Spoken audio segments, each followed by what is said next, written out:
Hello everyone and welcome back to Spearman Studios, and today we have two reviews for you since I don't want to do separate videos, and I'm not going to do Mary Poppins first because that's next. So right now we're going to do Mortal Engines. Now Mortal Engines is one of those films that in the marketing for it, or at least in the very small marketing for it, it really seemed like most people thought that this movie was directed by Peter Jackson. You know, the same guy who did the Lord of the Rings films and the Hobbit films. And that's a very big misdirection, because this film is directed by Christian Rivers, and it's unsurprising to me that this film bombed at the box office. It bombed like $100 million. The trailers themselves, they looked really cool, but if they actually had more marketing for the film aside from one trailer and a couple spots on the internet, it probably would have fared a little bit better. I mean, granted, this is a movie that has the writing on the wall. Like, it has the name behind it. It has Peter Jackson as one of the writers and producers of the film. It should have sold like hotcakes. But in this world, name recognition alone doesn't necessarily get you too far. Because if you don't advertise the movie well enough, sure enough, the movie will bomb. There's not a lot of things you could do if you don't market it in the right ways. And that's what Mortal Engines is. And Mortal Engines, even having seen the film, was really disappointing. Because I saw the first trailer, and I was really intrigued. Because I've never read the books before. I know this whole series is based off of the books. And I've never read them before. So I was really intrigued by this world. Like, how can cities move? I mean, you got all this really cool stuff. Visually speaking, this is one of the most breathtaking looking films I've seen. Like, not really breathtaking, but like the visuals here are really well done. Especially for the large cities. Like, it really encapsulates how big these mega cities that like walk around are really good. But then we get to the story, and the story, I feel, is really, really, really derivative of a lot of things. So let's actually get into the story, shall we? We have Hester Shaw, who is a sort of revolutionary person, maybe bounty hunter. No one really knows, because this movie kind of just starts off in a very tough place. Like, it assumes that we kind of already know who this character is. Granted, through the progression of the film, you get to learn a little bit more about her backstory, but it just starts off in a very odd way. Like, it's one of those things that's like, oh yeah, we gotta get right into the action, but with that, you lose any sort of normal, you lose any sort of, like, context for the situation. And that's not a good thing when you're doing screenwriting. I mean, granted, it could work for some films like Memento, but this isn't Memento, it's a blockbuster film. But let's skip that aside. Hester Shaw is after Valentine, played by Hugo Weaving, the ever-lovable Hugo Weaving in his memes. And he's this bad guy who runs London, and secretly underground he has a device called Medusa. Now, little does anyone know that Medusa was the actual thing that brought the end of the world into play, because thousands of years prior, it actually destroyed the entire civilization. Our civilization, in fact, our current civilization. So a lot of the relics are things like iPods and laptops and things of that nature. And there's even one egregious cameo by some goddamn minions. I hate those things. I really do, and I wish Universal would just stop forcing them in other films where it's not needed. It's not needed here. You don't need minions. Universal, you don't need minions just to sell another movie. Minions have their own franchise. Leave them alone. But getting off track here, essentially what happens is that there's this boy named Tom. He works for the he works for the museum, which houses a lot of these artifacts from like North America and Europe and whatnot. And he gets betrayed by Valentine and is pretty much sent off with Hester Shaw into the wasteland to try to survive. And in the meantime, they try to fight forces and yada yada yada. This whole movie is very derivative, and I'm not even going to beat around the bush on this one. This is a really bad movie. Like, it's not terrible, but it's pretty bad. Like, what makes me a little bit furious about this film, right, is this sense that, you have great visuals. You have a decent soundtrack, but it's not utilized on anything that is unique. Like, all the ideas, most of the ideas in this movie are derivative of other films without making it ever unique. Like, you have a doomsday weapon that's very reminiscent of the Death Star, and the entire third act of the film plays off like a climax to a Star Wars movie. And aside from that, the whole moving cities thing is already derivative from Howl's Moving Castle. I mean, like, there's almost nothing unique about this film except for one tiny thing. And I wish it was expanded upon more, and that is the fact that there's a character in this film who is called the Resurrected. And essentially within the world of this universe, they set up the fact that dead soldiers can be put into robots, and that's why they're called the Resurrected. And that's a really cool idea. And I like the sort of story that they had there with Hester Shaw, but everything else just doesn't work. The characters and dialogue in this film are not exactly tip-top, which kind of makes me curious, because this movie is written partially by Peter Jackson. So I'm not entirely sure what went wrong here. Was it studio mandates? Was it him? Was it one of the other co-writers of the film? I have no idea what fully went wrong with this film, but it doesn't work.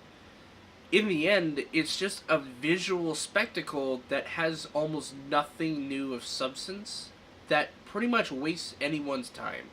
So if you're in the mood for any, like, time-wasting films that probably is already gone by this point, Mortal Engines is probably something you could watch, but I'm not entirely sure if anyone will remember anything of it over the years. So, yeah, I'm going to give Mortal Engines a D+.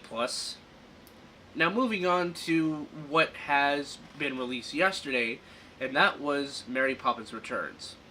Out of all the films this year that could have gone wrong, that I had some sort of precaution about, I was the most cautious about Mary Poppins Returns. It could have been any other film this year, but my main concern for this year was Mary Poppins Returns. Because for me, the original Mary Poppins I should say, is one of my favorite movies of all time. And while it has had its own fair share of controversies, like the fact that P.R. Travers, who wrote the original books, was not entirely satisfied with the original, and that Disney years later would try to romanticize it in some way and try to do some revisionist history to it. There's a lot of, it's a very interesting movie. And while, yes, the context for the movie is not exactly great, on its own, it's a really fun film. It has memorable numbers, it has a great cast of characters, and it's very memorable. It's a very memorable musical to me, and it's one of my favorites. And the story with Mr. Banks and how he treats his children and how he learns to grow as an adult and be an actual parent to the kids, I think is a really good thing. I really enjoyed it. So the idea of making another film after 54 years is already a very, very steep hill to climb with most people. Because you have so many years that this movie's been around, it's been saturated into pop culture. I mean, how can you make a good film after 54 years? I mean, if it's anything that Disney has already taught us, sometimes if you bring back a dead property, sometimes you'll get some haters, like with Star Wars. But fortunately enough, Mary Poppins Returns, oddly, is good. I mean, not great, but it's actually good. I sat in a theater like, prior to the movie starting, I just kept hoping that this movie would be good. And what did I get? Well, let's start off with the story. The story takes place roughly about 20 years after the original during the Great Depression in London, so 1930. But yeah, 20 years later, the children of of Mr. Banks are grown up. The son is essentially this father who just lost his wife a year prior, and he's trying to keep his house together. He's issued a repossession on his house, and the only way that he could pay it off is to get a sort of shareholder certificate that his father had, and at the same time he's dealing with the emotional weight of having to take care of his family on his own, because he has no wife, no one to help other than his sister.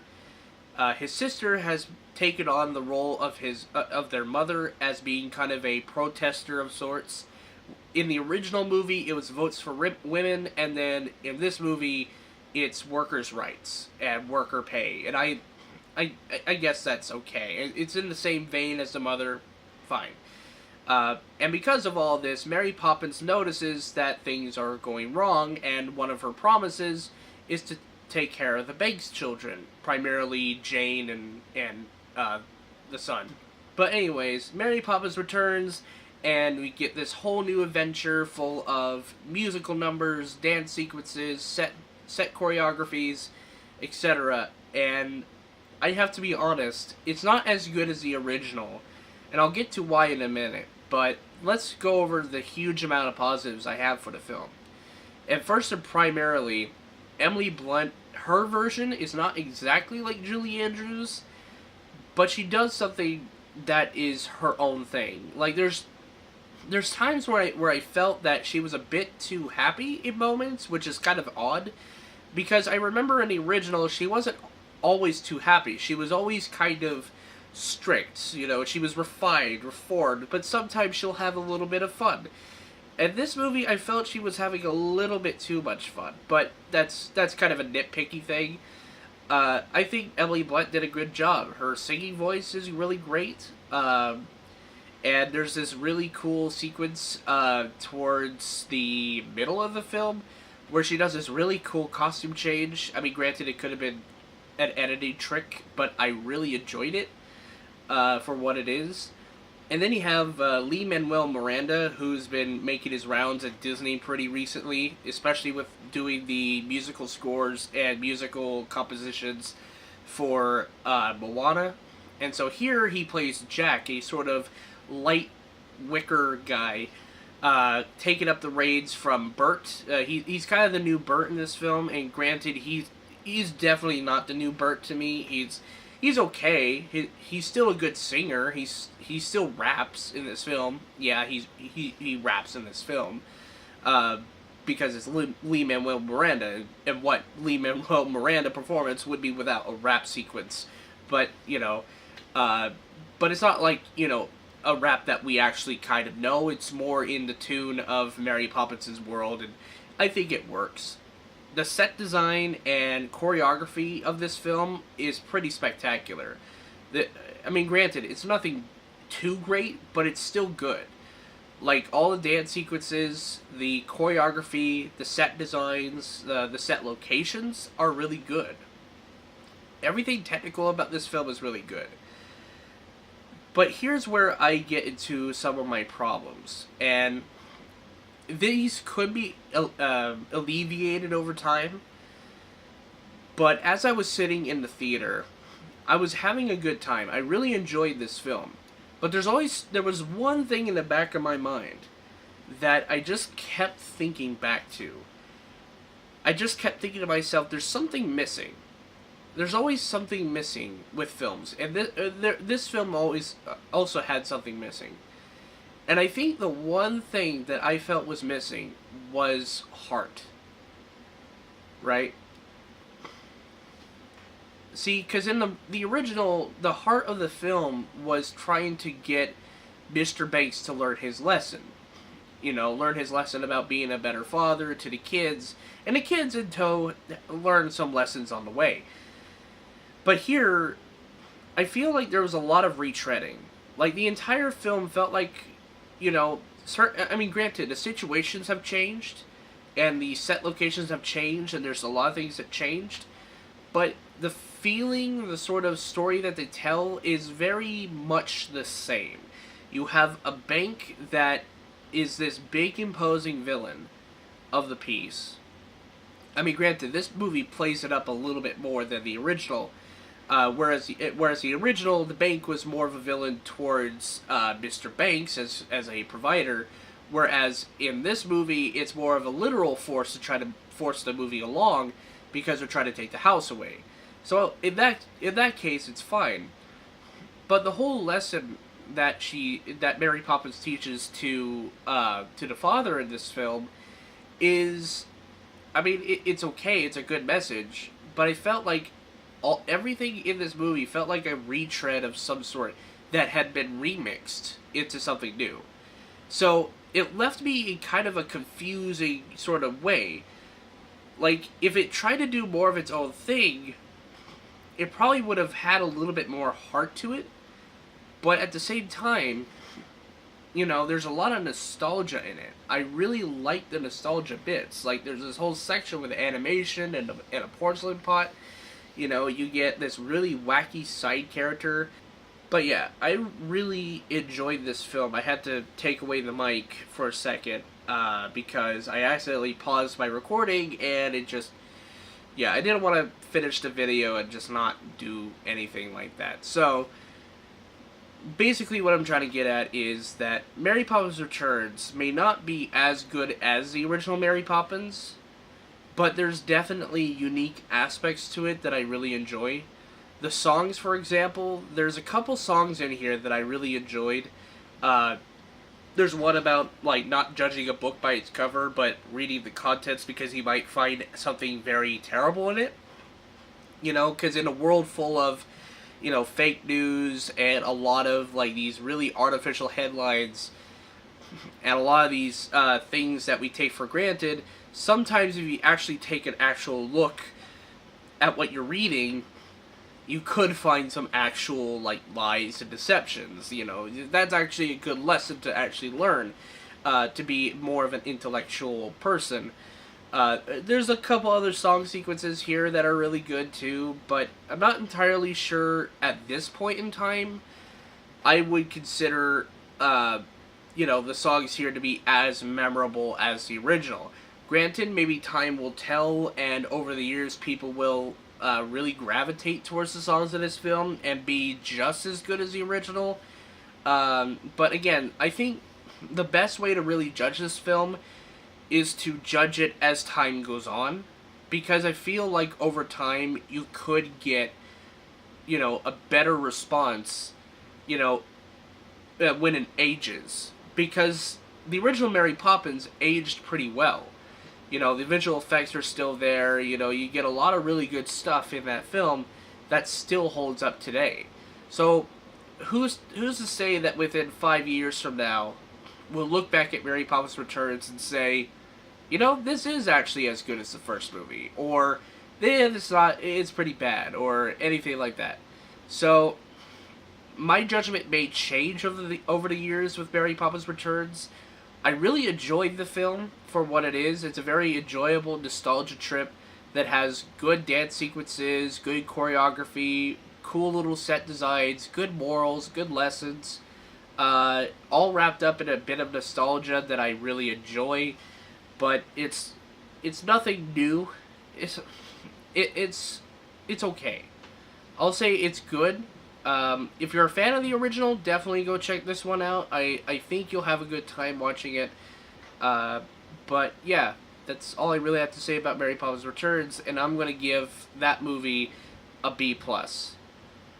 Thank you guys so much for watching this review set. I got other videos to wrap up pretty soon, but we're closing in on the end of 2018, and hopefully I'll have a top 10 list by the end of January, so we'll see where that goes, and I'll see you guys in the next video. Peace.